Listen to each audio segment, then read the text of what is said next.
thanks everybody for taking time out. We've for a long time that we're doing another webinar actually, and this time we have a bunch of folks who are joining us, new faces as well.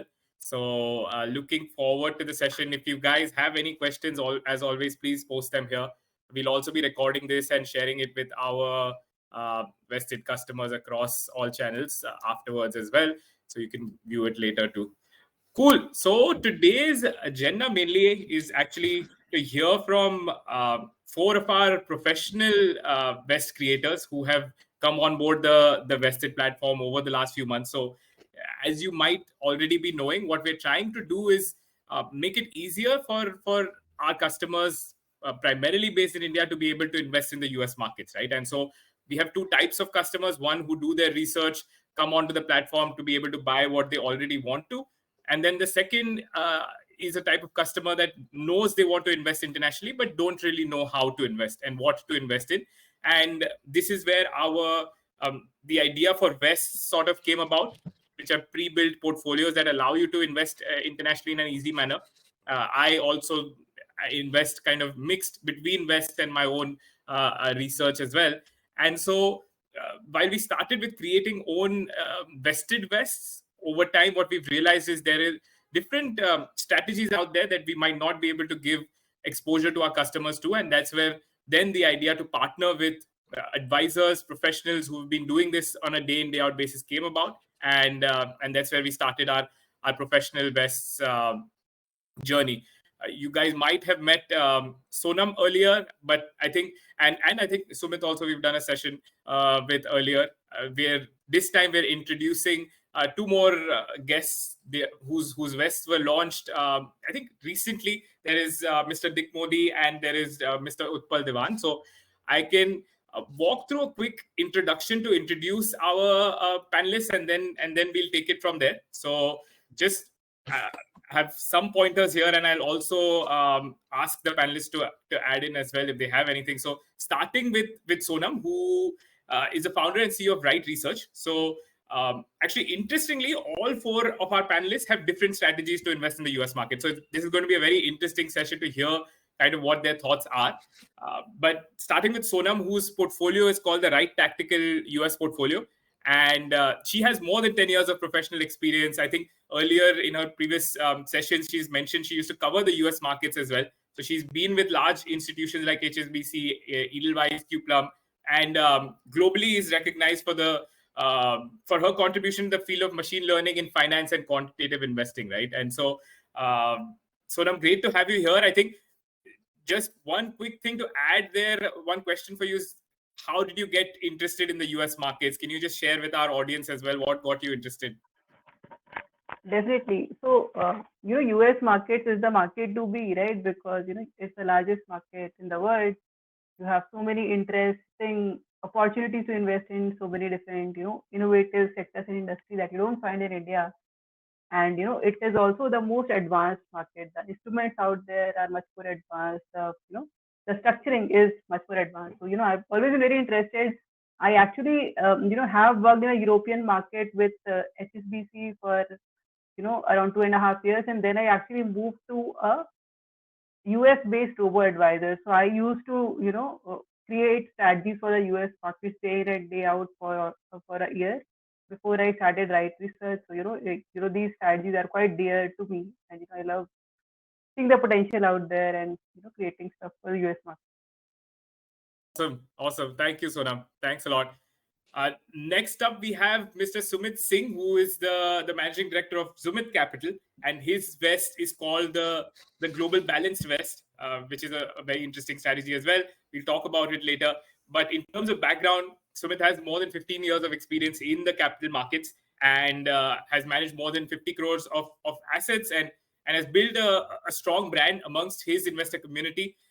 He's also a member of the Investment Migration Council in Switzerland, where he helps Indian high net worth individuals to invest in the global market. So he has familiarity with the global markets based off of that experience. But I'll also pose the same question to you, Sumit. Kind of, how did you get interested in the US markets yourself? Yeah, hello to everyone. Hello to the panelists and the audience here. When we started reading about the investment theories and philosophies, the only kind of book that we used to get the hands on was the US markets book, wherein we used to read Benjamin Graham, we used to read Warren Buffett and Peter Lynch. So our first introduction to the formal education in financial market comes from these kind of books. So although you try to translate your experience into Indian markets, you will always have this hang about how the US markets operate and the diversity, the scope, the kind of themes that plays out in the US market has always been fascinating for me as well. So once we got this education in the Indian markets, it was time to go back to the roots and start doing the things that we learned about, because there are a lot of information about the US markets and with the many tools which are available for us. And that's how we got started with the US markets and global markets as such. Got it. I'm sure a lot of you guys are fans of Mr. Damodaran as well, and a lot of his work at NYU. Cool. Thank you, Sumit. Thanks for sharing that background. Next up is Mr. Dick Modi, who is the founder and CEO of Ethical Advisors. And so his vest is more futuristic and is actually called Futuristic Tech and Robotics. So it is one that bets on upcoming themes, especially in the tech and robotics world. He runs an independent financial advisory firm, almost 30 years of experience. He's a CA as well. And over the last 3 decades has worked across the likes of JP Morgan Stanley, Deutsche Bank, and Raymond James. So again, a stellar background. And Mr. Modi, would love to hear kind of what your journey into the US markets has been like. First of all, thanks to Vested and thanks Viram and the entire team for giving us this opportunity. We are really proud to be associated with this platform. Very quickly, yes, we are an independent financial advisory house. And my journey started way back in 1992 in the Indian markets with Arshad Mehta's boom. So I've seen a lot of ups and downs, if I may say so. US investing, the journey started when I was actually working in boutique firms like ASK, Raymond James, and then later on with larger firms like Morgan Stanley, etc., where I was in institutional sales. So I worked with equity research. I was an analyst earlier, but 20 out of 25 years of my corporate career was as a relationship manager or an institutional sales contact for foreign institutional investors. I was handling at one point in time, I was the head of North America and Canada for Morgan Stanley. And I also have lots of clients there even after that when I moved to Deutsche as head of sales. American firm, Morgan Stanley itself. So our headquarters were in New York. And earlier in life, we got exposed to a much wider array of securities. Typically Indian investors, including myself, till that time, I was calling myself a frog in the well. India had so many diversified opportunities that I didn't think beyond that. But I think about close to 15, 18 years ago, I had my own E-Trade account open then. And then selectively, I have diversified my own portfolio into US stocks, not so much into bonds so far. You do realize that when I started investing earlier, the rupee was at probably 52 or something. Today's at 82. So naturally, some companies obviously did well, the stocks, some didn't. But you always have that natural benefit of having diversification and dollar exposure. I mean, as a portfolio. So I think that's how it started. Awesome. Thank you. Thanks for the background. And last but not the least, we have Mr. Utpal Divan, who's the founder and co-CEO of 99 Rises. Utpal founded 99 Rises to sort of democratize access to investment strategies, which were available to the ultra-rich earlier, and very much resonates with kind of what we want to do at Vested as well. And in his previous life, he managed more than $1 billion of long-short equity portfolios and has worked at multiple billion-dollar funds such as Citadel and D. Shaw. So I think it's easier, Utpal, for you to justify how you got interested in the US markets, but would love to hear your perspective as well. Sure. Thank you for the introduction and nice to meet everybody. First of all, thank you for Vested as well to give us the chance and the platform to express our views on the markets and tell the audiences on what our vests are. So listen, my background, I first got introduced to the US markets way back in 97, 98 when oil prices were at $10 a barrel. And the first dot-com bubble was just, inflating, conflating, and then it essentially crashed. So I invested a lot of money back then, and I lost a lot of money back then. And these are lessons that stay with you forever, for life.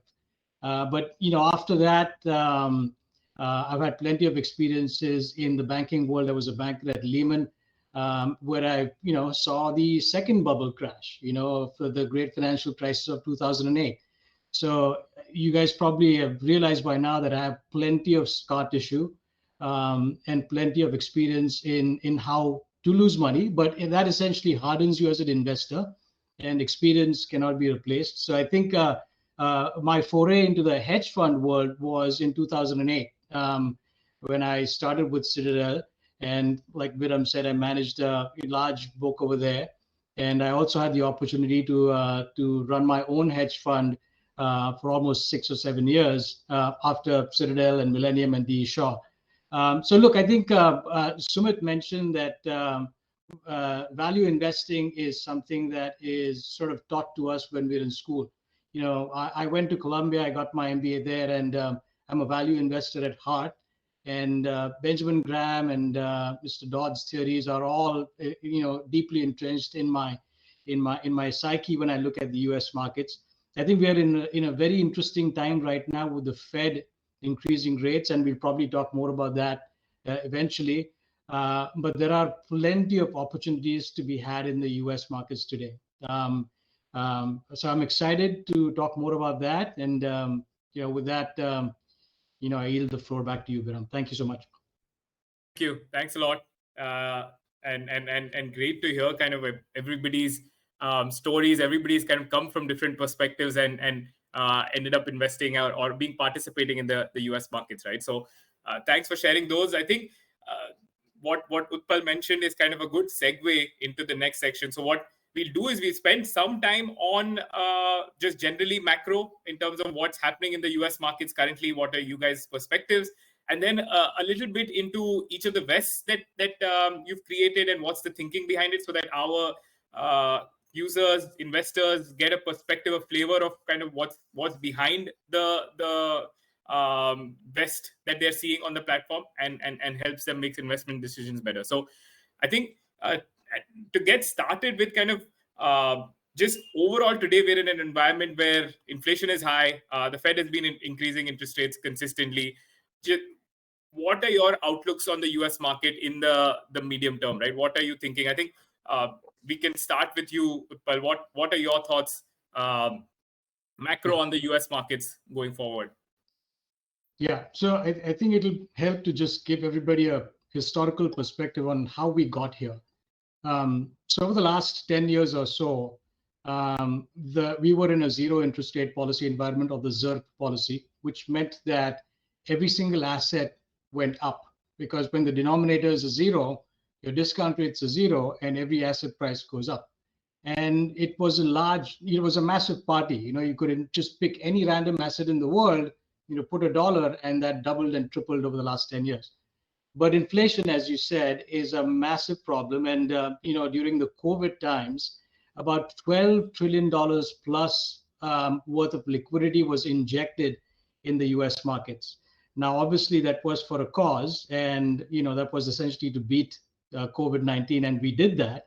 However, the effects on inflation have been tremendous. Right now, inflation is between 5 and 6%. The Fed just raised their rates by 25 basis points yesterday, and they probably are going to raise rates one more time. So here's what we think right now. Earlier, there was no alternative to equities. There was this whole TINA paradigm. But now there is an alternative to equities. Now people want free cash flow. Now people want cash flow to invest in, right? People don't just want growth. We think that long duration assets like technology, which are not producing cash flow, will still struggle in the immediate near term. We think that commodities that have high free cash flow yields and are making stuff for people to essentially survive and run their day-to-day lives will be the go-to asset class. And the third thing is fixed income. When treasury yields are giving you 5% on a 6 and 9 month basis, there is no need to be a hero and buy something that will give you a doubling or tripling of your value in the next 7 years, right? So the stance is cautious, it's defensive, but this is what leads us to opportunities. I think at some point the Fed is going to stop raising rates, and when that happens, it will be the time to essentially step on the risk spectrum. So our view is cautious, but pick your stocks and pick your battles wisely, and try to generate some cash flow while sitting on a larger sort of chunk of cash in the short run. Got it. Dick, any thoughts from you? What are your perspectives? I kind of fully agree with what Utpal has said. I think these are uncharted waters. In fact, I'm very cautious on the 10-year bond yield. The fuel to the fire is added by not only what Utpal said, but just to add, there are a couple of aberrations which have happened in 2022 calendar year, and unfortunately are not going away in a hurry. And I'm referring to the conflict in Ukraine. One is the natural causes for which inflation has come in, as he rightly said, COVID-related pump priming or whatever. But there are also unnatural causes which have, are continuing to fan inflation across the world, if I may say. So unless this is put to rest, the geopolitics will continue to be uncertain. I think there will be a pressure on yields further upward. And if anybody sees the 20-year chart of the US 10-year bond, it's actually scary. One should not see it, in my view. It's not going to stop at 4 if matters get worse. Having said that, it's not about all prophesizing doom and gloom. Doom and gloom also sometimes gives you an indication of an opportunity. It is also, like Utpal said, even we are of the same mindset. We are a little contra. We are looking at value. The unfortunate part about being a value investor is that you may think it's value, but the market may disagree with you. So you may have a 10, 15, 20% downside. But that's the risk which we have historically taken in our own portfolio, whether it's India or whatever. I wouldn't say premonition, but my base theory going forward is that the world is going to look very different in the next decade. There is going to be bipolarization, which is very evident now, which means there'll be two camps geopolitically. One which is towing the big daddy's line, the other one which is opposing them. What happens when there is a bipolar world? And luckily, India will actually sit somewhere in the middle. So India is safe for now, but that's not the context of our conversation here. In a bipolar world, typically for extended periods of time, economics takes a back seat and politics takes a front seat. Now that's another slightly worrying factor, because when economics gets overweighed by politics, two things happen. One is that clearly each country has to. So in globalization, what was happening? Everybody was cooperating. There was economies of scale. If somebody could make a component cheaper than what I could produce at home, I was very happily buying it. Net, the end consumer was benefiting. It was kind of deflationary. That's what global economics taught us. Now, exactly reverse happens when you have a bipolar world, when some people are actually stopped from buying from the other camp. No, you don't buy stuff from him, although it's economically viable for you, but you are in my camp, don't buy it from his camp. So these kind of childish, and we've seen some of that play out last year. Again, India has resisted that. When this happens at the cost of increasing your cost of production, when economics takes a back seat, your final good ultimately becomes more costly. When that goes to the consumer, at the end of it, the consumer has to pay. So you may call it a little naive, you may call it a little back of the envelope, but I think it's very practical to assume that inflation is here for longer. It is not that normal inflation cycle which will go away with the jobs report or which will go away with the some kind of a normal economic data. We are living in a very different, uncharted world. Net, what we think is that when these things happen, it is very important for an investor wherever he is in the world to have a diversified portfolio. So people in India, like earlier, I was a frog in the well and I had only Indian investments.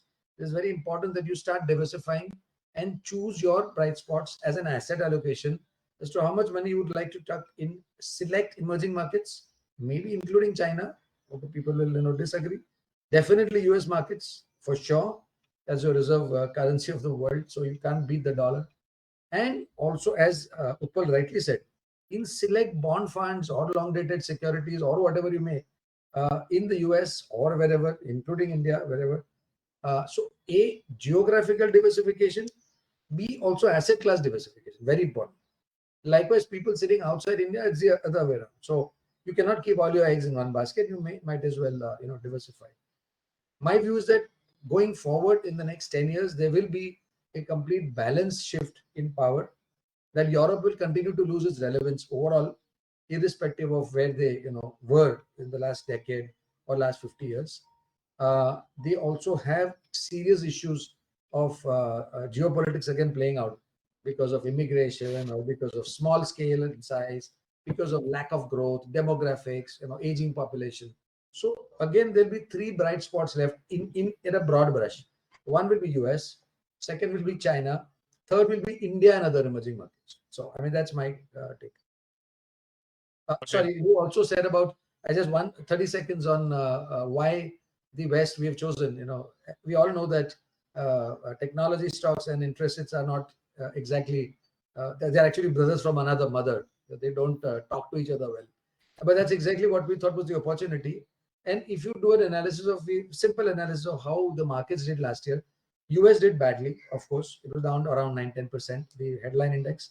NASDAQ was thrashed almost 20 or 30%. We thought that, again, like I said, looking at things differently, the correction in some of the stocks or other the sectors prompted us to launch this West, although we have another 4 Wests ready to launch. So we thought it was opportune when we came around, I think Diwali time or end of October, November. We thought we'll push this West. Yes, there might be a little downside. And honestly, in all honesty, I was looking at a 10 to 15% downside. So far, the West has done well. I think it's up about 15% since launch. So irrespective of all the hangama, I think it's doing okay. Awesome. Thank you. We'll go in more detail into your thinking behind the West in a bit as well. Would love to dive deeper to what you're thinking. I think in terms of kind of the flavor of diversification, right? For me personally, over the last couple of weeks, we've been reminded of that more and more, especially being in the startup world and the entire Silicon Valley bank fiasco. Got reminded that you cannot not be diversified, even with any kind of just holding your money. You can't not be diversified. And then yesterday, there was a successful kind of businessman at an event yesterday, and what he said kind of resonated with me is you can't rely on one stream of income today as an individual. You have to have more than one stream of income, because in the age where information travels so fast, you don't know how quickly something can just disappear, right? Where you get disrupted so quickly. So kind of, we've been talking about portfolio diversification, but I think across the board now we are seeing how diversification is just a wise thing to do and think about whenever you're thinking about any decision. So thanks for touching upon that. Sumit, kind of any thoughts on broad level where we're headed? Yes, I think Dick and Utpal they have covered a lot about the macroeconomics and the fundamental side. Let me touch upon something which I also are indulgent, that is the technical part of the markets right now. So for last 1.5, 2 years, we've been looking at not only in the US market, but also in the world market right now. There are two kind of corrections that are going on, which is the price correction and the time correction, and that is prevailing right now. A lot of sectors are building pace with the news that are flowing right now each and every day, which are bad in nature. And with every news that we have, whether it was the collapse of Credit Suisse or Silicon Valley Bank, the market is giving its push to absorb it. With it's one of the indicators that we follow is the 200 weekly moving average, on which all these sector indices are resting upon and trying to make a base over here.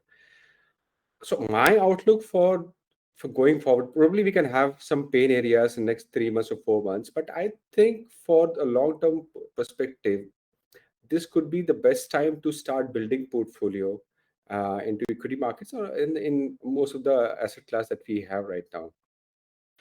And having said that, obviously diversification is going to come into the picture when we understand that rather than relying on only one of the countries for investment spend, probably we can look at different kind of geographies, different kind of asset classes to spread our risk into. So uh,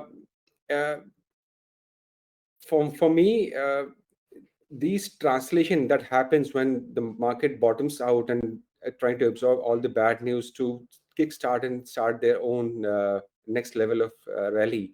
I think this is very, I mean, historically speaking, it has been a very sweet spot for us to start building long-term portfolio. So yeah, different perspective, but yeah, something that we have observed in the past. Got it. Got it. Thank you. Thanks for adding the technical perspective as well. It's very helpful. Sonam, lastly, any thoughts, anything you want to share on where you think we're headed? So definitely. So you guys covered it quite well, right? We are in uncharted waters. We are facing, high inflation, geopolitical tensions, and crisis in the banking sector, and obviously the rates are spooking everyone. But again, I think that we have to be optimistic. I don't see a contagion happening, like a big 2008 like crisis happening, because the financial markets has evolved massively, right? We've all seen the banks tighten their liquidity so well, reduce the leverages, right? So I think we are at a much better place than before, and a situation like this that we are seeing right now, that's the best time to take advantage of the diversification, including a number of assets, including a number of geographies. And the US market is actually the best place to do that, I think, right? Like right now, if you go to US exchange, you will find ETFs covering everything under the sun, right? So it's not just US equities and all sorts of US bonds, but also European ETFs. You'll find things covering emerging markets. So, there's a lot of scope of diversification, and investing systematically at this time is something that can be highly advantageous in the long term journey. And as equity investors, we have to keep our eye on the long term. Otherwise, we will mess up our investment. So I think we'll have to keep our eyes on the long term, and diversify and take advantage of the asset classes that are doing well right now. Got it. Got it. Understood. Thank you, Sonam. I think just one more question to all of you guys, maybe a quick minute on it, is just what are your thoughts on the dollar? Because anybody investing from India into the US markets is kind of taking exposure to the dollar as well, right?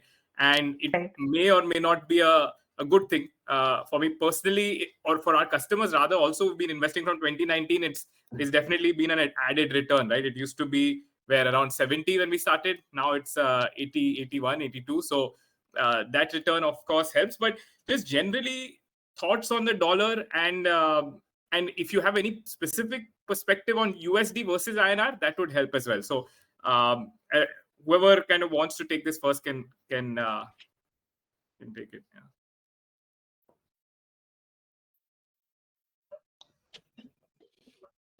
Yeah. So I think, see, the dollar, might be at the peak, right? Like given what we've seen, it could be that the rates have been high for very long, and we are reaching a point in time when they will stop hikes.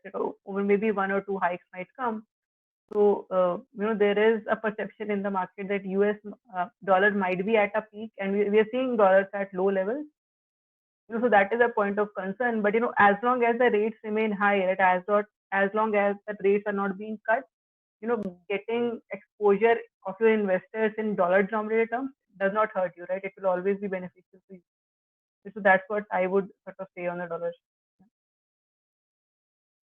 Just add a couple of things on there. I think the US is a very different sort of central bank than any other central bank in the world, i.e., they have something called the printing press. So whenever SHIT hits the fan, they can actually just print money and essentially add liquidity to the markets. And dollar can basically, they can essentially manipulate the dollar, and the dollar will eventually go down. But I will say this, right? Everything in the world is actually connected. So the USD versus INR debate I think the US dollar will always stay stronger than the Indian rupee. Whether the US dollar goes up or down on an absolute basis is a direct function of what the Fed does and what what happens within the sort of the financial markets in the West. But when you think about as an Indian investor investing in the US markets, almost always having an exposure to the US dollar will give you that incremental benefit of converting it back to the Indian rupee and increasing your purchasing power. So when you look at PPP or purchasing power parity as an Indian investor on a real basis or on an inflation adjusted basis, having a US dollar exposure via US securities in your portfolio, especially in the next 5-7 years when things are going to be extremely uncertain with inflation high and all the other things that the panelists have talked about, I think is paramount. So in the short run, maybe the US dollar weakens, but in the long run, when you look at the exchange rate and the ratios, having an exposure to the US dollar via the US securities markets is paramount. Is you should be doing that. Yeah.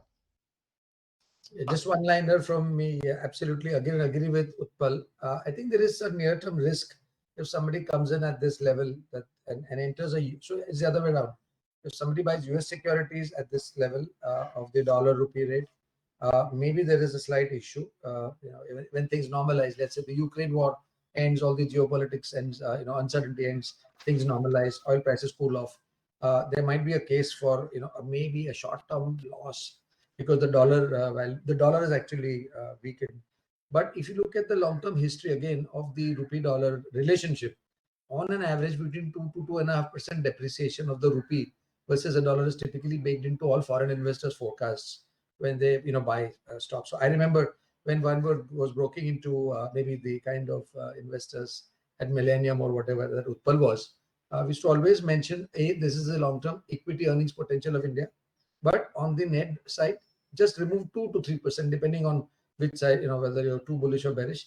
So strip off that, and that's your dollar return expectation that you can set as a base. So if anybody has a horizon of 2 to 3 to 5 to 10 years, the diversification definitely will help. Like in any asset class, it's almost impossible to predict the near-term movement in any equity market or currency market. But the risks definitely are weighed more to the downside, at least in this year. But that's okay. If you have a long-term horizon, it doesn't matter. Got it. Great. Thank you. I see a bunch of questions coming in, so please do share them. I'll try and cover most of them either in the Q&A or while asking questions. So do keep them coming. Okay, so I think it's time to dive into the vests themselves, right? The different strategies that you guys have created. Maybe starting with Sumit first. So the global balanced portfolio, Sumit, what was the thinking? I know you've talked about how it can be a portfolio that can be used to save up for education, which is a goal for a lot of Indian parents today wanting to send their kids abroad. So just walk us through kind of what your strategy is like. Correct. So the whole idea of creating a West for the US market exposure or the global markets exposure was to see the purpose of investing is to have the appreciation of the asset. We don't unless of course you understand the asset class very well and you have the expertise in some certain domain. So the idea was when we started the global balanced portfolio was to get the exposure to the investors in India into different asset classes, into different geographies, so that they can get comfortable about how the ETFs in the market work, which may or may not give you a great kind of vertical returns, but can give you comfort about how this would work in the future, in the long term. So what we did while we made this thing was to mix different asset classes. Equity would be one of them, and we involved debt as well, and real estate and gold. It was a mix of all these things, with equity having exposure close to 70%. While we did the diversification across different asset classes, what was more important was to do the diversification across the geography as well. So we chose few ETFs which have exposure close to, I think, 2/3 into US markets, and 10% of them would be into covering the world markets, and then we have the favorites, emerging markets and developed markets ex-US. So this was the plain vanilla focus for us. Like if you want to get exposure to the markets in the international level, then you do the spreading of your risk in terms of geography as well as asset class, and that's how we came up with the global balanced portfolio. it. And from an education perspective, somebody is looking to save. How would you kind of tell them to start investing, or what would the horizon be for them to look at? Right. So I think we did the complete webinar on that. Uh, Typically, given the mix of asset class that we have, we expect this kind of themes play out in like 5 to 7 years. That means 70% would be the equity portion that with all the volatility that we have. But of course, I mean, it's a dynamic process. You can start with global balanced portfolio, but then you will have to lower down your risk as you go ahead with, so that you can go ahead with your education funds at the 5th or 7th year. But yeah, the 5 to 7 years would be ideal when if you want to start the educational fund for your kids in the US or different geography across the world. I think that is the best you can do, at least. And as Utpal mentioned, there's always appreciation of USD against the INR, which amounts to 3 to 4%, which actually add to what you earn versus what you put your money in India in mutual funds to build a corpus. So there is always added advantage over here. Okay, understood. Thank you. And Dick, coming to kind of the portfolio that you have created, which is the futuristic tech and robotics portfolio, you briefly alluded to kind of how you're looking at long-term value creation.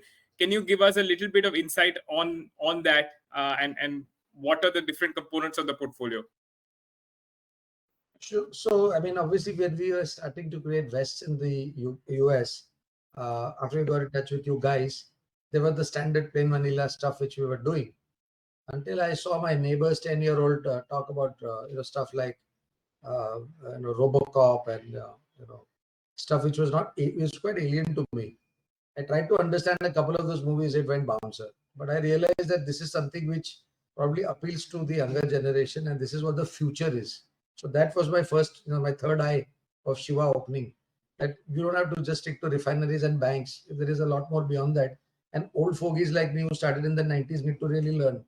So that was my first awakening, future technology. That's how it came into mind.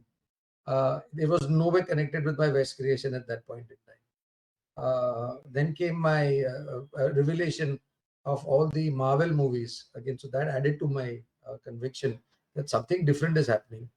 At a later stage, especially during COVID, we realized that the modern payment methods and mechanisms, the UPI as we popularly know, or the hunt for the next restaurant, not by asking your neighbor or your friend or your colleague, where you are. It's probably driven more by Zomato Gold, or is all driven by maybe an offer, or maybe just a review on Twitter or on Insta. So that was my that convinced me that whatever we do today, whether and in India or wherever, is the next set of consumers is not people who were born in the 70s and 80s. It's going to be the millennials. They are going to be a very different kind of consumers, and hence the beneficiaries of their consumption action or their browsing action will be a very different set. When I looked at, we obviously have a lot of portfolios in India as well. Just for the benefit of this crowd, we run almost 20 portfolios in India on small case. So we thought of creating, a future technology small case. We failed miserably because in India you don't have such stocks. There's nothing called future technology. It's all the same in minor variations here and there. And that's what prompted us that, okay, look, if you have a platform like West and US is the cradle house of innovation. I mean, imagine buying a Tesla 10 years ago, not knowing what it will do, and taking that little bit of risk in a slightly sensible manner, and obviously not putting all your net worth there. What a difference it would have made to your investment returns. So then we started hunting for stuff in the US, and clearly it was the right thing to do. So as we screened many ETFs on technology, we were completely floored. There were more than 20, 30 types of different sub ETFs within technology. I mean, when you have plenty, that's a good starting point, because then you narrow it down in terms of what you want. Versus in India, I mean, you put info in front of a company and becomes a tech company. So we went through a lot of these themes. In small case, also we had a fair exposure of how to create thematic portfolios. So we kind of moved around and finally narrowed down about 8 or 10 such themes which we really loved. But putting 8 or 10 themes in an ETF or a West was also a challenge. I mean, it would be ridiculous. It would not make the kind of returns you expected. So it was over diversification. So we said, you know what, let's just junk the other 4 or 5 and create a West for those companies which are involved in metaverse, which are involved in 3D printing, robotics, clearly, artificial intelligence. See, today all these things sound even alien to me. I'll be very honest. I have no clue which company in that respective ETF will do what. But I know for a fact that just like people shunned IT and in the 2000s and were kicking themselves in the butt for not buying Infosys or TCS or Satyam for that matter in those days, or Wipro, and look at the kind of wealth creation. At that time, people were arguing on the primary matrices of price to book or price to earnings. I remember Infosys trading at 150 PE. I mean, so people said, you know what, this is 150 is ridiculous. HPCL is available at 20 PE or MTNL is available at whatever PE. But people forgot, and even I will be honest, even I forgot that there's something called PE to growth. If it was trading at 150 PE, the growth was 100% for the next 10 years. So the peg was only 1.5. So you don't eat almonds and be wise. You make mistakes and you become wise.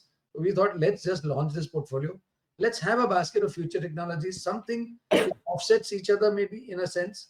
Robotics is more, I would say, a play on manufacturing, etc. It is a real term, real life.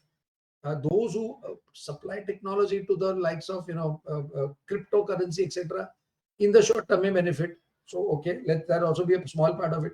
We are not buying the crypto itself. I don't believe in crypto, and likewise. So when you look at this kind of mix mash, it sounds a little odd, but I think it is a very sensible way of playing an unknown potential, very high growth opportunity.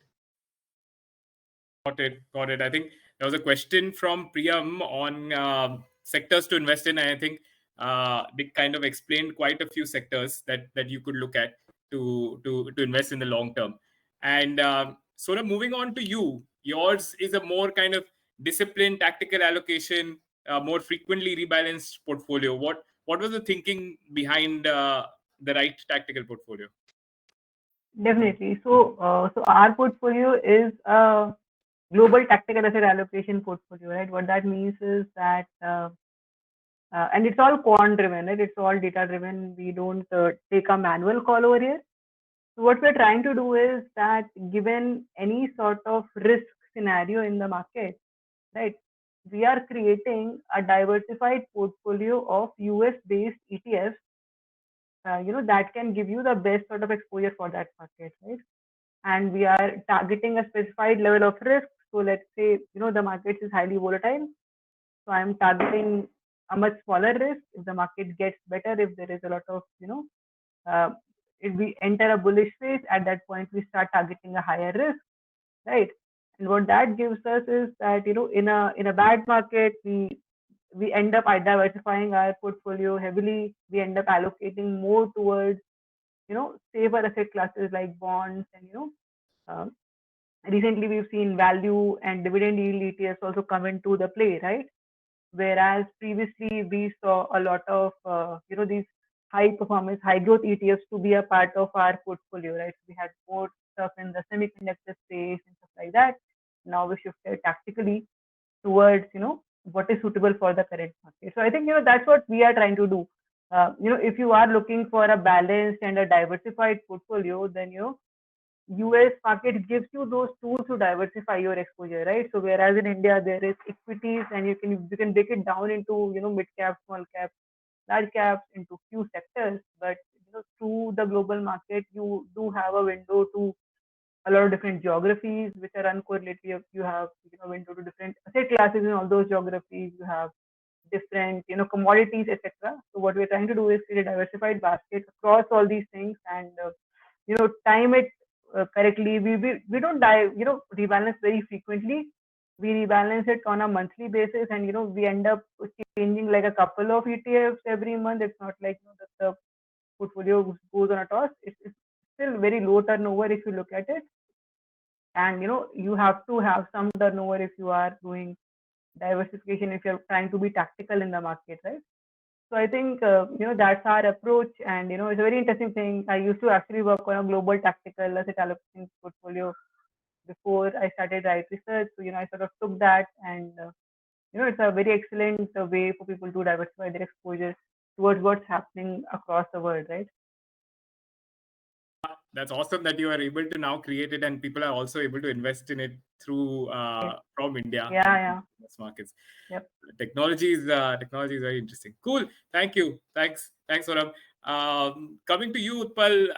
Before we get into your West, actually, somebody has a question. Alankar asks, as an Indian citizen based in Singapore, when can I invest in the 99 Rises West? So, Alankar, we can enable it for you. It's not been launched for everybody yet, so very soon you will need to have an Indian card to be able to pay it. So if you face any issues, just reach out to us. We'll help you do it. Okay, cool. So seems like you have your first interested customer already, Utpal. Can you tell us more about your vests? I think there are 2 or 3 that you're thinking of. Which one kind of is your personal favorite, and what are the different strategies? Yeah, thank you, Alankar, for the question as well. So, before I get into the West, maybe I'll just give you a brief, 30-second or 1-minute overview on the investment strategy, and then we'll do a dive into the West. So I think our investment philosophy is quantamental in nature with some human intervention. So by quantamental, I mean we look at quantitative data, fundamental data, as well as technical data, which essentially is synthesized into signals. And these signals are buy or sell signals, not only on an individual stock basis, but for ETFs as well. And if you extend that into how we construct our portfolios, it is a classic long-short portfolio. So think about it as a rubber band, especially when stock picking is, I think, going to work in the near term. We pick longs which should appreciate in value, and shorts that should technically depreciate in value. Now, given certain broker restrictions, etc., we may not be able to short. So because of that, we essentially use inverse ETFs, not only to hedge the portfolio, but also get that two-sided alpha, as we call it. Okay. But for the customer, we essentially invest based on their goals, values, and interests. And goals can be, as Sumit mentioned, it could be retirement, kids' education. Values can be, you want your kids to breathe clean air. It could be climate change. It could be carbon neutrality. And your interests could be crypto, as Dick mentioned, or NFTs. So we can construct any and all of these vests with our risk framework essentially underlying that. Okay. So for the vested program, we are going to provide with US equities portfolios with hedging. We've got 3, as you mentioned. My favorite one is zero carbon. So I'll save the best for last. So let me start with the regular ones. The first one is called the balanced one, and I'll start with the returns because that's what investors care about the most. In 2022, when the S&P was down 20% and the Nasdaq was down 30+%, our balanced portfolio was up 4.2%, and this is not adjusted for the dollar, which was up almost double digits in 2022. So on a dollar adjusted basis, it was up close to maybe 5% or so. So this particular vest is a mix of stocks with equity-like as well as bond-like characteristics. It aims to generate returns both from falling and rising markets. So essentially, we want to essentially give people that market uncorrelated return. That's why we were up 4.2% in 2022 because of our hedging and our shorting. Now, for the customer, if you want to preserve your capital in falling markets while still earning maybe a small market return, or if you're investing for certain capital commitments or milestones like buying a car or a down payment for a house, this will give you a steady stream of capital appreciation. So if this is for you, then the balanced strategy is for you. Our second one is fixed income. This was launched a little bit more recently than the balanced one. This was launched in November last year. But on an annualized basis, even this block is doing well. It's up about 8% or so to date.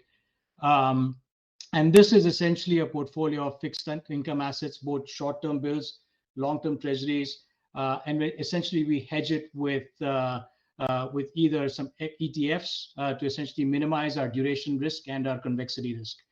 Okay, so I won't get into too much detail there, but fixed income, if you prefer to preserve your capital with a nice dividend-like return, fixed income is for you.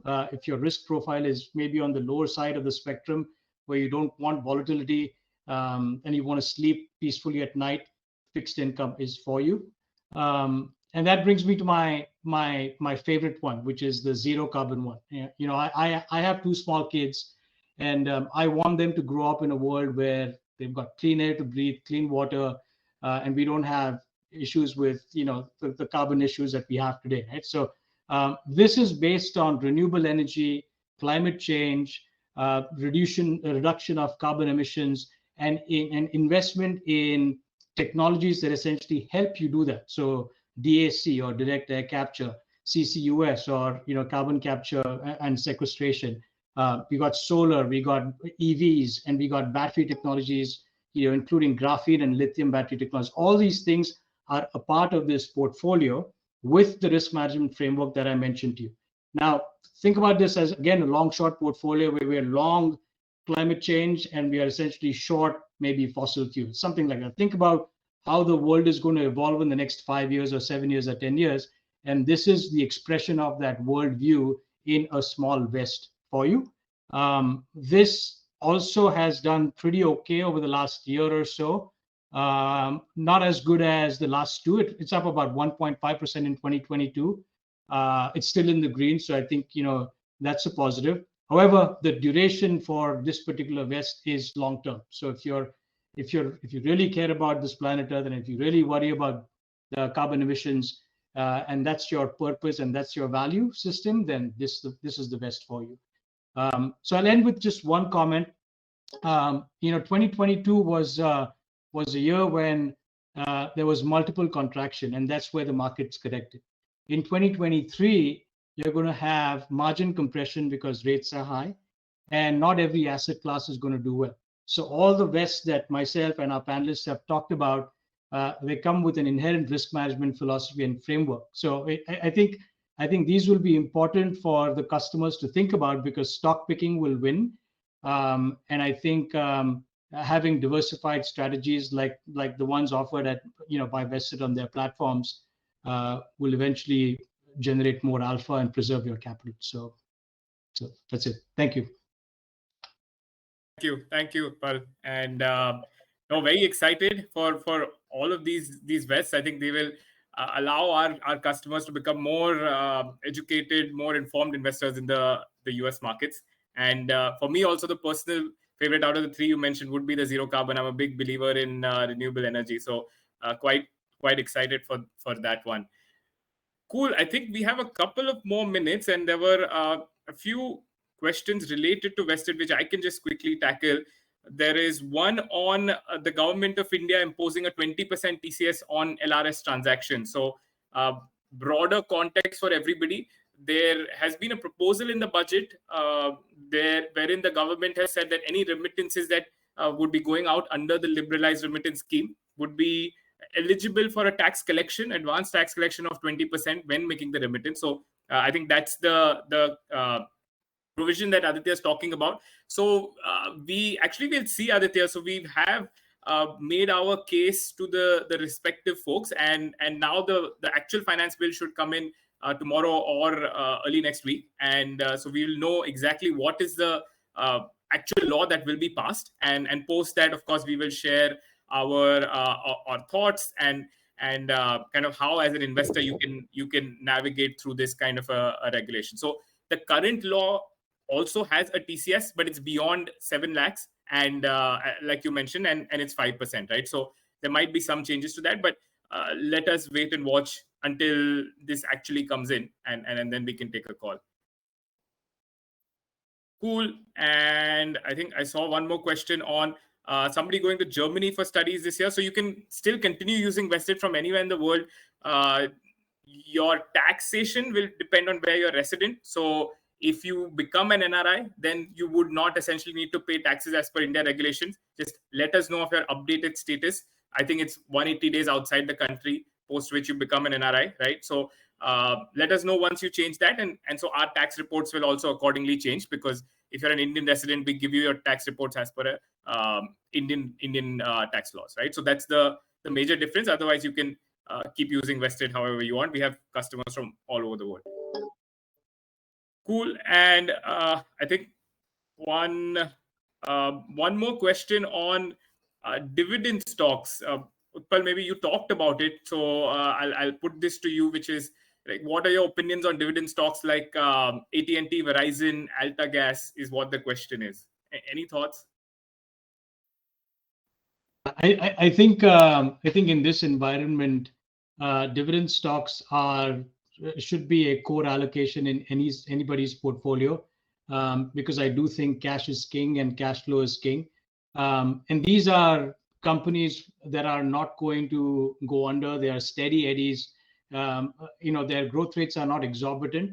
However, they have a very strong install base, and a stable install base will essentially give you not essentially return on capital, but return off capital. So I think return off capital in today's environment is more important than the fear and greed index, where you want return on capital. I think return on capital will come in the future, but in the interim, having things like Verizon and even some utilities, for example, right, like Constellation Energy, might be good additions to your portfolio. So I'm a proponent of that. Great. Thanks. I think Rakesh has a question on, for global diversification, which vest should I invest in? I think Sumit talked about kind of a global balanced portfolio. That is one you can look at. I'm not sure, Sonam, if the right portfolio also has a global allocation or not. Does it? Or it's primarily US? We do. Yeah, no, we do have. So we include European ETFs, you include emerging market ETFs, right? Yeah, so Rakesh, you could look at both of these vests and decide. One question from Rohit is, any plans on seamless transfers like you had with SBM Bank? So I can take that. So we are working on a couple of solutions, but we also expect that Vested Direct, which was our solution facilitating easy transfers, should be coming back in a matter of time. And we have heard from multiple customers asking for it to come back as soon as possible, and we completely understand that. And so we've been working with the bank as well as regulators to be able to kickstart that soon. So we're waiting for some updates, and we'll be able to share those once we have them. Cool. I think we have time for one more question, which is from Golin. In case I make my investments from Germany, will I be able to directly use euros, or no? So you can use euros directly. So if you have a bank account internationally, you can load your money from there and invest directly into dollars. So no need to convert it into rupees, or no need to take that additional step when you're transferring funds. Okay, I think we covered pretty much everything. Okay, great. So that was it. Thank you everybody for taking the time out and tuning in on a Thursday evening. Thank you for all our Vest creators for of course partnering with Vested, trusting us, and then talking all about your Vests and your different strategies as well. So hopefully we all will again meet soon, but till then, thank you very much. Thank you, everyone. Thank you everyone. Bye-bye. It was very nice participating and meeting all the other West creators. Thank you for the opportunity. Thank you. Thank you. Thank you.